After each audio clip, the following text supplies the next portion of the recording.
कल एग्जाम है और अभी तक आपने कुछ भी नहीं पढ़ा है, अब आप क्या करें? तो देखिए, सबसे पहली बात मैं आपको बता दूं कि जो लड़का साल भर से मेहनत करता हुआ आया है और उसका भी कल एग्जाम है और आपका भी एग्जाम है, तो एक चीज़ याद रखना कि जो लड़का साल भर से मेहनत कर रहा था ना, उसके नंबर वो आपसे आगे है नंबर के मामले में। ठीक है, ऐसा नहीं कि आप खराब हैं, है ना। अगर आपने अभी तक कुछ भी नहीं पढ़ा है और जैसे आपका बोर्ड एग्जाम है ना, आप कोई भी एग्जाम ले सकते हैं और आपने कुछ पढ़ा ही नहीं है और नेक्स्ट डे आपका पेपर है, ठीक है, नेक्स्ट डे आपका एग्जाम है। अब आपके पास जो टाइम बचा है वो है 24 आवर्स, है ना। और ऐसा तो है नहीं कि आपने अभी तक पढ़ा नहीं है तो आप 24 घंटे पढ़ पाएं, है ना। मान लेते हैं कि आपका जो पेपर है वो सबसे कठिन सब्जेक्ट का, मान लेते हैं बायोलॉजी। बायोलॉजी तो खैर जब जब जब आपसे जब आप लोग बायोलॉजी मेरे से पढ़ने लगे तो बायोलॉजी आसान हो गई, है ना। कठिन सब्जेक्ट मान लेते हैं केमिस्ट्री या फिजिक्स मानते हैं, है ना। फिजिक्स सबसे कठिन सब्जेक्ट है, फिजिक्स है, और फिजिक्स में आपने अभी तक कुछ भी नहीं पढ़ा है। अब नेक्स्ट डे आपका एग्जाम है, अब आप क्या करेंगे? याद रखना, अगर आपको ऐसा लगे कि मैं बहुत खराब हूं, है ना, मेरे को कुछ आता नहीं, तो ऐसा ज़्यादा इन सभी बात को लेकर के तनाव लेने की ज़रूरत नहीं है।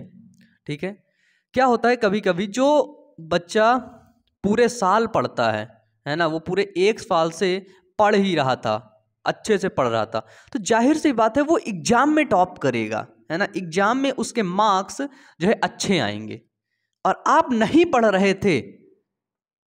तो देखो, हर बच्चा यूनिक होता है, हर बच्चे में कुछ ना कुछ अलग क्वालिटी होती है।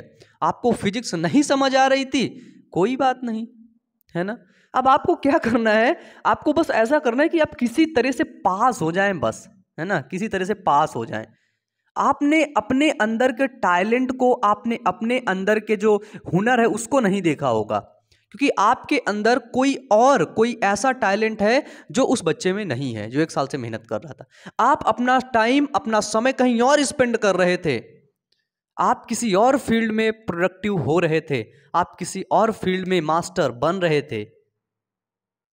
अब नेक्स्ट डे आपका एग्जाम है, अब आपको किसी तरह से पास होना है। कुछ लड़कों को रहता है कि उनको टॉप भी करना होता है, तो देखो, आप टॉप करने वाले जो है फील्ड कैटेगरी में नहीं है।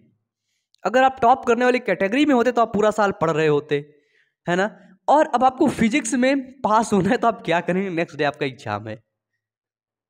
तो सबसे पहली बात मैं आपको बता दूं, ये तो बहुत जो है ना, हंसने वाली बात है कि अब अगले दिन आपका एग्जाम है, एग्जाम देने जो है तैयारी कर रहे हो, और आज तो तुम्हें तनाव, है ना, थोड़ा सा होगा ही, क्योंकि बिना तनाव के आप रह ही नहीं सकते हैं, क्योंकि आपका नेक्स्ट डे एग्जाम है। तो सबसे पहली बात याद रखना, जो तनाव है, जो टेंशन है, उसको बिल्कुल भी नहीं लेना है।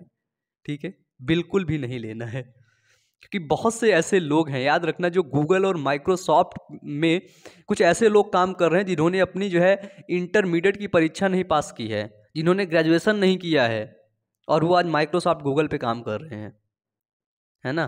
क्या होता है कि 11वीं 12वीं पढ़ने के बाद ग्रेजुएशन करते हैं और भी कोर्सेज करते हैं, तो इनसे कोई जो है अच्छी चीज़, नो डाउट अच्छी चीज़ें हैं, लेकिन अगर आप किसी और फील्ड में काम कर रहे हैं, है ना, आप हार्ड वर्क करना जानते हैं, है ना, आप हार्ड वर्कर हैं, किसी भी काम में आपको लगा दिया जाता है तो आप बिल्कुल पेशेंस के साथ, बिल्कुल मन से अपना 100% दे के आप उस काम को करते हैं, तो याद रखना, आपको सक्सेस मिलेगी। और वो फील्ड अलग अलग हो सकती है।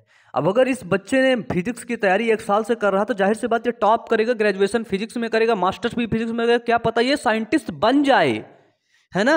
लेकिन ये बच्चा अगर किसी और फील्ड में काम कर रहा था, है ना, कुछ लैंग्वेज सीख रहा था, स्पीकिंग सीख रहा था, धीरे धीरे धीरे धीरे क्या हुआ, 5 साल 10 साल बाद ये एक स्पीकर बन गया। और स्पीकर ऐसा वैसा नहीं बना, वर्ल्ड लेवल का स्पीकर बना, है ना। पहले इंडिया लेवल का बना, फिर वर्ल्ड लेवल का स्पीकर बन गया, और आज पूरी दुनिया इस लड़के को सुन रही है। और ये फिजिक्स वाला जो लड़का था ना, वो भी आकर के बैठ के इसी का सेमिनार अटेंड कर रहा है। ठीक है, तो अब देखो, अब मेन टॉपिक पे आते हैं। जैसे फिजिक्स है, 24 घंटे का टाइम है, तो आप क्या करना है?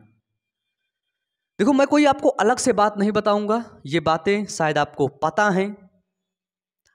आपके पास बुक तो होगी ही, आपके पास क्वेश्चन बैंक तो होगी ही।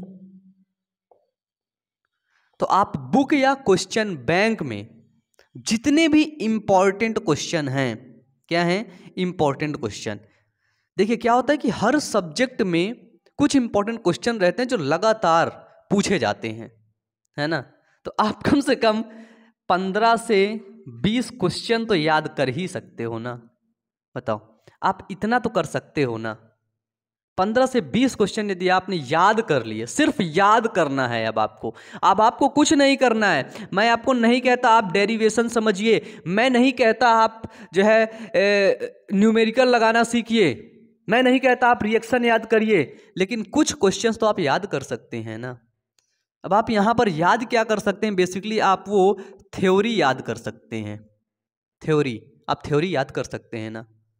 कुछ थ्योरी ऐसी होती हैं जो लगातार एग्जाम में पूछी जाती हैं, तो आप इतनी थ्योरी यदि याद कर लेंगे, है ना, और अगर आपके पास लिखने का थोड़ा सा भी जो है लिखने की जो है आदत है, थोड़ा सा भी अच्छी स्मार्ट स्किल है लिखने की, तो आपको नंबर मिलेंगे।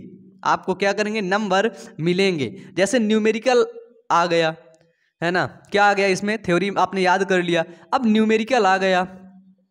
न्यूमेरिकल आपको नहीं आ रहा है, तो आपने क्या किया? कुछ लड़के होते हैं नहीं आ रहा छोड़ देते हैं, लेकिन कुछ होते हैं कि उसमें लिखते हैं आंसर नंबर 1, है ना, फिर लिखते हैं वो जो क्वेश्चनवा लिखा रहता है उसी को रिपीट करते, नीचे लिखते हैं माना x बराबर 40 के स्थान पर 20 रखने पर तो y बराबर इतना, अगर दूरी जो है 50 सेंटीमीटर है तो क्या होगा। फिर ऐसे करके कुछ नीचे कुछ खिंचा देते हैं, थोड़ा सा क्वेश्चन में छापते हैं, खिंचा देते हैं, लिख देते हैं, फिर नीचे जो है फिर ऐसे करके जो है छोड़ देते हैं। तो एग्जामिनर को लगता था कि यार ये सॉल्व कर रहा था लेकिन इसे सॉल्व नहीं हुआ है, कुछ तो लिखा है, तो उसने 2 नंबर इसमें दे दिया, है ना। अगर तमीज से लिखा रहेगा तब, अगर इधर उधर लिखा रहेगा, खुद ही को नहीं समझ में आ रहा है लिखा क्या है, तो एग्जामिनर को भी नहीं समझ में आएगा, एग्जामिनर काट के भगा देगा, है ना। तो वही कहते हैं ना, थोड़ा सा स्मार्ट जो है अगर राइटिंग स्किल आपके पास है, आप समझ सकते कैसे आप सजा के लिख सकते हैं। जैसे लड़कियां होती चीज़ों को सजाती रहती हैं, है ना। तो अगर आप भी थोड़ा सा भी स्मार्ट हैं, और मुझे यकीन है कि आप सभी लोग स्मार्ट हैं, तभी आप इस वीडियो को यहाँ तक देख पाए हैं, आप सभी लोग स्मार्ट हैं, नो डाउट। तो क्या होगा कि आपको नंबर मिलेंगे, आप पास हो जाएंगे। बस यही है कि जो ये 24 घंटे अब आपके पास बचे हैं ना, अब इसमें आपको टाइम मैनेजमेंट, क्या है? टाइम मैनेजमेंट आपको अब गजब तरीके से करना है।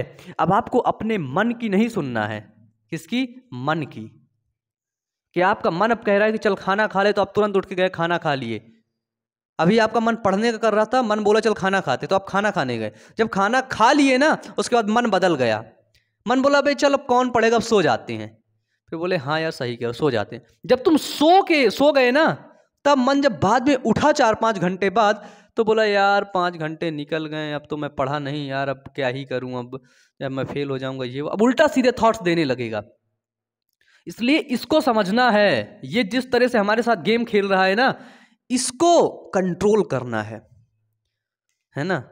और इसको कंट्रोल कई तरीकों से किया जा सकता है। यदि आप सर्च करेंगे, ढूंढेंगे, तो बहुत ढेर सारे रास्ते हैं, है ना, आप कर सकते हैं, ये आपका ही है, तो आप इसे कर सकते हैं। आपके कंट्रोल में हैं ये चीज़ें, है ना। कुछ चीज़ें हैं आपके कंट्रोल में नहीं है, लेकिन कुछ चीज़ें हैं आपके कंट्रोल में हैं, तो ये आपके कंट्रोल में है, आप इसे कर सकते हैं। जैसे आचार्य रजनीश ओशो के वीडियोस देख सकते हैं, है ना, सदगुरु हैं, बहुत ढेर सारे लोग हैं जो इस फील्ड में काम कर रहे हैं, आप उनको देख करके सीख सकते हैं, ध्यान कर सकते हैं, कॉन्सेंट्रेट कर सकते हैं, देख सकते हैं, है ना। अपने सांस पर फोकस कर सकते हैं, जो नाक से जो सांस अंदर बाहर कर रहे हैं उस पर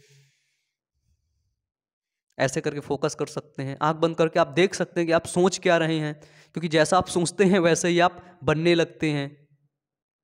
तो सारी चीज़ें आपके जो है मन में हैं, और आप इसे कंट्रोल कर सकते हैं, नो डाउट। तो आज के लिए यहीं तक, अच्छे से पढ़ते रहिए। मुझे उम्मीद है आपको चीज़ें समझ आई होंगी गहराई से। Wish you all the best. Thank you.